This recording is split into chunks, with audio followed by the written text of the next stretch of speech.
Hola, ¿qué tal? Muy buenas y bienvenidos a este nuevo vídeo.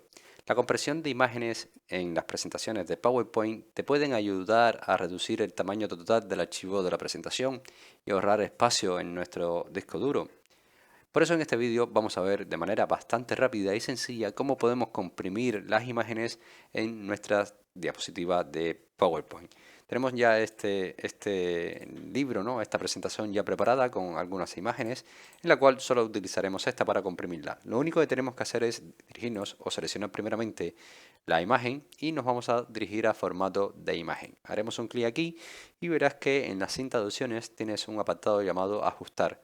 Si te fijas en este apartado vienen diferentes opciones que podemos utilizar con las imágenes, pero una de ellas es esta y es bastante interesante porque nos permite comprimir las imágenes directamente en PowerPoint. Haremos un clic sobre ella para que se nos abra esta ventana de compresión de imágenes y aquí nos aparece esta opción. Opciones de compresión. Aplicar solo a esta imagen, eliminar las áreas recortadas de la imagen. Por lo tanto, yo dejaré esto para que se aplique solo a esta imagen o lo seleccionamos para que se aplique a todas las imágenes de nuestra presentación de PowerPoint. Lo dejaremos así tal cual y le voy a dar a aceptar.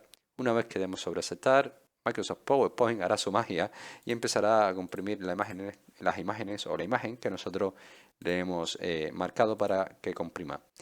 Así de sencillo es como podemos comprimir imágenes en PowerPoint. Espero que este vídeo te haya gustado, te haya ayudado. Si es así, como siempre te digo, te invito a que me dejes tu like, suscríbete a nuestro canal y por supuesto nos vemos en un siguiente vídeo.